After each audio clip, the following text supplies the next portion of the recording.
নিরামিষের দিনে কিংবা এমনি দিনেও সকালে জলখাবারে কিংবা ডিনারে এইরকম যদি একটা সবজি থাকে, রুটি পরোটা লুচির সাথে জাস্ট জমে যাবে। তাছাড়া হয়েও এটা আপনি ডাল ভাতের সাথেও অনায়াস হয়ে খেতে পারবেন, এতটাই স্বাদ হয় এই তরকারির। ঠিক আমি যেভাবে বানাচ্ছি সেইভাবে একবার এই কুমড়োর ছক্কা বানিয়ে দেখুন। কুমড়োর ছক্কা তো অনেকেই খেয়েছেন, কিন্তু এইভাবে আশা করি কুমড়োর ছক্কা কখনো বানাননি।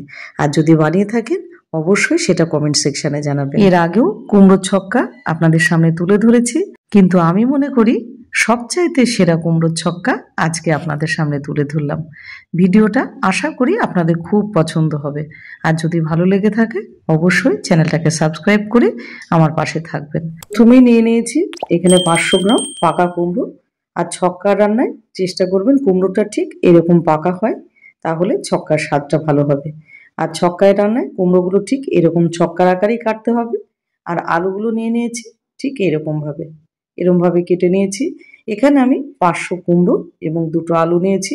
আপনাদের লোক সদস্য বুঝে বেশি কিংবা কম করতে পারেন। আর এখানে নিয়ে নিয়েছি 50 গ্রাম মতো কাঁচা ছোলা, সেটাকে সারা রাত ভিজিয়ে রেখেছিলাম। আর 500 কুমড়োতে আমি 50 গ্রাম ছোলাই ব্যবহার করব। আর এখানে নিয়ে নিয়েছি 25 গ্রাম মতো কাঁচা বাদাম। বাদামটা খোসা সমেত বাদাম নিয়েছি, আপনারা চাইলে খোসা ছাড়ানো বাদামও নিতে পারেন। এখানে 25 গ্রাম বাদাম আছে। এবার চলে যাই রান্নাতে। প্রথমে গ্যাসটাকে ধরিয়ে এবার একটা কড়াই বসিয়ে দেবো। এবার কড়াইটা ভালোভাবে গরম হলে দিয়ে দেবো খানিকটা সর্ষের তেল। এবার তেলটা গরম হতে দেব মোটামুটি 2 থেকে 3 মিনিট। এবার তেলটা খুব ভালোভাবে গরম হয়ে গেলে দিয়ে দেবো কেটে রাখা আলুগুলো। এবার সব আলুগুলো দেওয়ার পরে গ্যাসের ফ্লেম করে দেবো লো টু মিডিয়াম।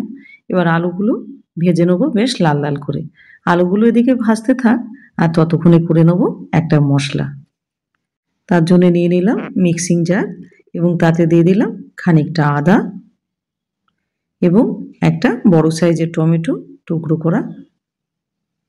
দিয়ে দিলাম ঝালের জন্য কয়েকটা কাঁচা লঙ্কা। নিরামিষ তরকারিতে বেশি ঝাল হলে ভালো লাগে না।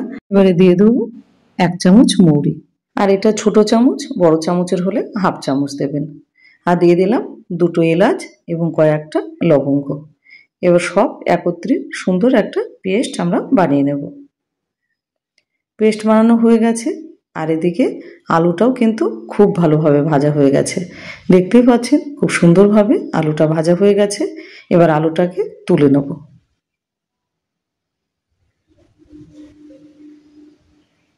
আলুটা তোলা হয়ে গেছে। এবার ওই তেলে বাদামটা ভেজে নেব। আর খেয়াল রাখতে হবে বাদামগুলো যেন পুড়ে না যায়। বাদামগুলো ভাজা হয়ে গেছে। এবার বাদামগুলো তুলে নেব।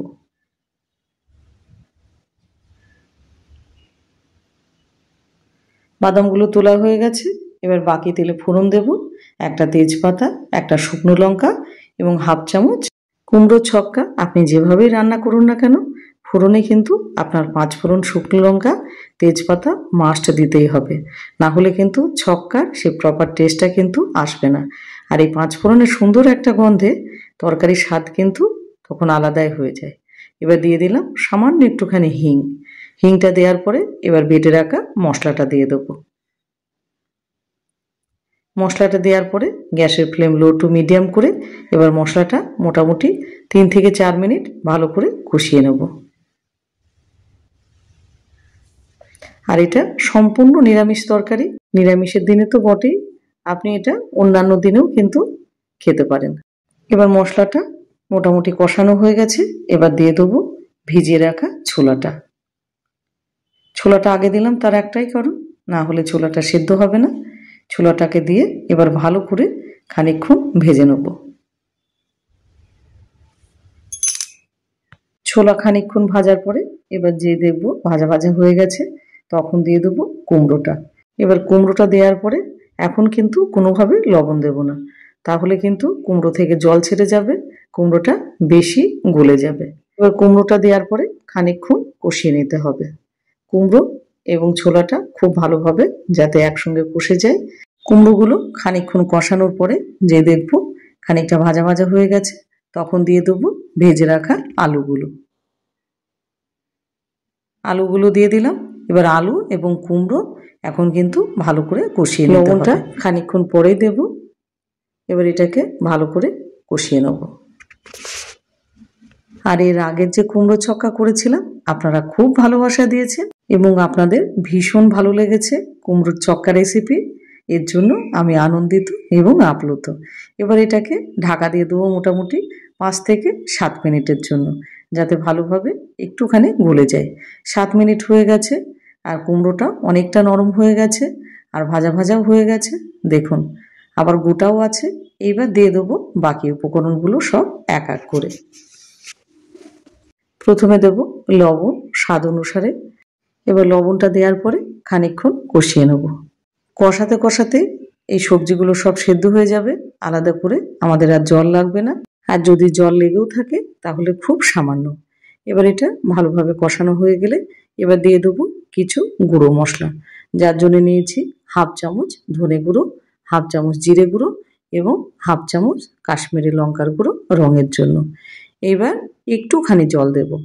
মশলার বাটিটা ধুয়ে মোটামুটি হাফ কাপের একটু বেশি জল দিয়ে দেবো।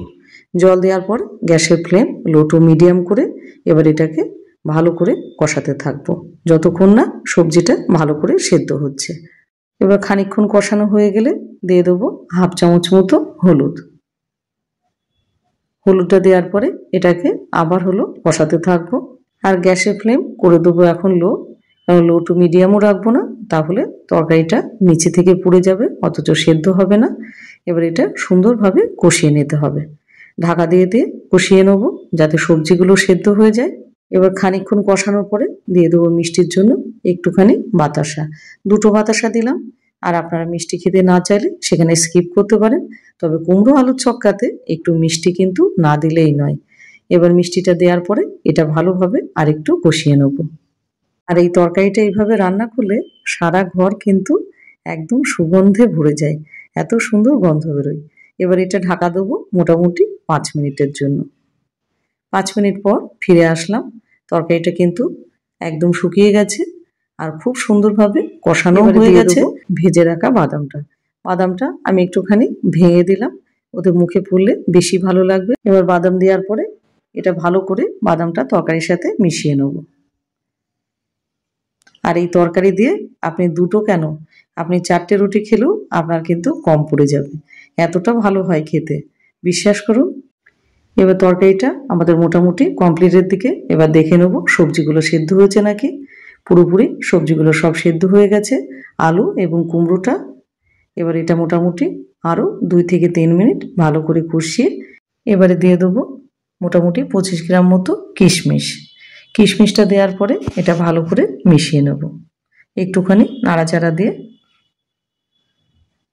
আর কারা কারা এরকম কুমড়োর ছক্কা খেতে ভালোবাসেন সেটা অবশ্যই কমেন্ট সেকশনে জানাবেন। আর দিয়ে দেবো 1 চামচ ঘি। ঘিটা যদি আপনারা একান্তই না খেতে চান তাহলে স্কিপ করতে পারেন, তবে কুমড়োর ছক্কাতে এইভাবে রান্না করলে একটু ঘি দিলে স্বাদটা কিন্তু আরও 10 গুণ বেড়ে যায়। এবার ঘি দেওয়ার পরে এটা মোটামুটি আরও 1 থেকে 2 মিনিট নেড়ে নেব। আর দেখতেই পাচ্ছেন নিচে কোনোভাবে লাগেনি, তরকারিটা সুন্দরভাবে কষেও গেছে এবং সব সুসিদ্ধ হয়ে গেছে। এবার গ্যাসের ফ্লেম অফ করে দেবো। এবার জলখাবারে কিংবা ডিনারে কিংবা আপনি টিফিন বক্সেও কিন্তু এরকম একটা সুস্বাদু তরকারি আপনি অনায়াস হয়ে পরিবেশন করতে পারেন। আর স্বাদ কেমন হয়েছে সেটা রান্নার পরে খেয়ে তারপরে এসে কমেন্ট করে যাবেন। আর আশা করি ভিডিওটা আপনাদের খুব পছন্দ হয়েছে। এই দুর্দান্ত স্বাদে এরকম একটা নিরামিষ কুমড়োর ছক্কা আপনি এর আগে আশা করি কখনো খাননি। ভিডিওটা ভালো লাগলে ভিডিওটাকে প্রচুর পরিমাণে শেয়ার করে দিন, আর তার সাথে সুন্দর করে একটা কমেন্ট এবং লাইক করতে ভুলবেন না। আর এইরকম ভালো ভালো রেসিপি পেতে ভিজিট করতে হবে বাসন্তী রান্নাঘর। ভালো থাকবেন, সুস্থ থাকবেন।